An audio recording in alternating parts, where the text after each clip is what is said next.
विज्ञान के अनुसार मानव का इतिहास समुद्र से जुड़ा है।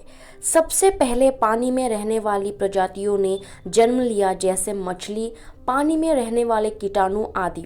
धीरे धीरे समय का चक्र बढ़ता रहा। जल एवं थल में रहने वाले जीव आए और अपना जीवन यापन करने लगे।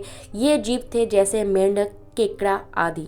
नमस्कार दोस्तों, मिस्टीरियस यूनिवर्स में आपका स्वागत है। आज के इस वीडियो में अब जानेंगे मनुष्य के अस्तित्व को लेकर, मनुष्य के इतिहास के बारे में। मनुष्य इस पृथ्वी पर कैसे आए, किस तरह से उनके वंश बढ़े और मनुष्य की उत्पत्ति कैसे हुआ। तो इस वीडियो को देखने के लिए अंत तक बने रहिए। और अगर आपने हमारे चैनल को अभी तक सब्सक्राइब नहीं किया है तो सब्सक्राइब कर ले और पास वाले बेल आइकन को भी जरूर दबाए, ऐसी नॉलेजेबल और इंटरेस्टिंग वीडियोस के लिए। इंसान क्या है, कैसे वो पृथ्वी पर आया, उसका इतिहास क्या है, क्या वास्तव में बंदर था आज का इंसान? ऐसे अनेक सवाल हर मनुष्य के मन में अपने जीवन काल के दौरान आते ही है, पर इस विषय पर धर्म और विज्ञान के द्वारा सटीक जवाब नहीं मिल पाए हैं। इसी कारण वैज्ञानिकों और धर्मगुरुओं के बीच इस मुद्दे को लेकर बहस भी होती रहती है। विज्ञान और धर्म अपने अपने तरीके से मानव शरीर की रचना के पीछे तथ्य देते हैं। विज्ञान दृष्टि से मानव की उत्पत्ति।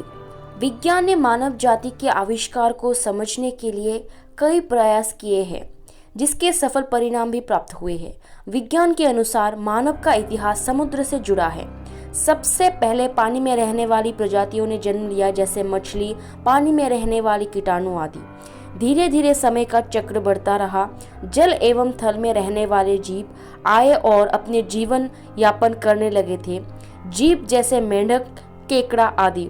समय बदलता रहा और प्रकृति अपना काम कर रही थी। कभी बाढ़ तो कभी सूखा।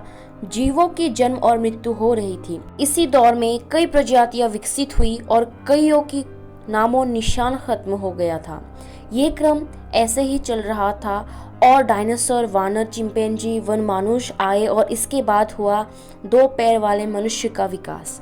वैज्ञानिक मान्यता के अनुसार बंदर ही मानव जाति के रचनाकार है। सोचने समझने की शक्ति जैसे धीरे धीरे बंदर जैसा प्राणी दो पैर में कैसे खड़े होना है, उनको कैसे इस्तेमाल करना है, सीख गया और पृथ्वी से जुड़े पेड़ों के फल, सब्जियां तोड़कर अपनी भूख को शांत करने लगा। बंदर वाली बुद्धि का विकास होने लगा और ये एक मनुष्य का रूप लेने में सक्षम होने लगा और चार पैरों का उपयोग छोड़ दो पैरों की सहायता से चलने फिरने लगा। अब ये मानव शरीर के सभी अंगों का प्रयोग करने लगा था। पूंछ किसी इस्तेमाल में न आने के वजह से खत्म हो गई, पर मानव शरीर की रीढ़ की हड्डी के अंतिम छोर पर उसके अवशेष अब भी पाए जाते हैं। इस प्रकार मानव समाज का विकास होता गया और मानव एक बुद्धिजीवी जीव बन गया है, जिसने अपना जीवन सरल करने के लिए अपनी शैतानी बुद्धि का उपयोग करके प्रकृति द्वारा दिए गए उपहारों से छेड़छाड़ करने के लिए भी उतारू हो गया है। धर्म की दृष्टि से मनुष्य जाति का जन्म। हिंदू मान्यताओं के अनुसार मानव बंदरों का विकसित रूप नहीं है। पौराणिक ग्रंथों के अनुसार बंदर और मानव जाति की उत्पत्ति में भिन्नता है। इतिहास की तुलना में आज के इंसान के ढांचे में थोड़े बहुत बदलाव अवश्य आए हैं, जैसे लंबाई, आयु, रंग, रूप आदि, लेकिन मानव जैसा प्राचीन काल में दिखता था वैसा ही आज भी दिखता है। जिस प्रकार पृथ्वी पर और जीवों की प्रजातियां मिलती है, उसी प्रकार मानव जाति की भी कई प्रजातियां हैं जो आज भी विद्यमान है। धर्म के अनुसार मानव संसार की रचना भगवान द्वारा की गई है। इस संसार में जो इंसान सबसे पहले आया था उसी ने मानव जाति को जन्म दिया था। पर अब एक और पहेली सामने आती है कि पहला इंसान आखिर कौन था। इस पहेली को हिंदू धर्म के अनुसार सुलझाया जा चुका है। हिंदू धर्म के अनुसार संसार में सबसे पहला जीवन लेने वाला महान शख्स मनु था, जिसके आधार पर ही इस जाति का नाम मानव जाति पड़ा। एक पौराणिक कथा के अनुसार मनु की रचना खुद ब्रह्मा जी के द्वारा की गई थी। इस कथा में बताया गया है कि मानव संसार के लिए भगवान ब्रह्मा जी ने दो लोगों को बनाया था, एक नर और नारी। भगवान ब्रह्मा ने जिन दो आत्माओं को संसार की रचना के लिए बनाया था, उसमें जो नर था मनु और जो नारी था शत्रुपा। ब्रह्मा जी के इन प्रयासों से कहा जा सकता है कि ब्रह्मा जी ही इस संसार के पालनहार है और समस्त मानव जाति के पूर्वज हैं।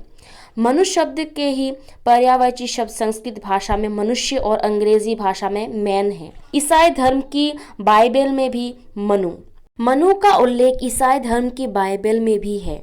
बाइबल के अनुसार भी मानव संसार की रचना भी ईश्वर द्वारा ही की गई है। बाइबल में बताया गया है कि ईश्वर के शरीर से एक परछाई ने जन्म लिया था और इस परछाई को एडम नाम दिया गया। इन दोनों धर्म की कथाओं से इस नतीजे पर पहुंचने में आसानी होती है कि मनुष्य या फिर मानव संसार के रचयिता मनु ही है, अर्थात भगवान ने ही मानव जाति की रचना की है। मनुष्य की उत्पत्ति के बारे में आप क्या सोचते हैं? क्या आप विज्ञान को मानते हैं या फिर धार्मिक धारणाओं को आप मान्यता देते हैं? हमें कमेंट सेक्शन में ज़रूर बताइएगा। मिलते हैं अगले वीडियो पर, तब तक के लिए धन्यवाद।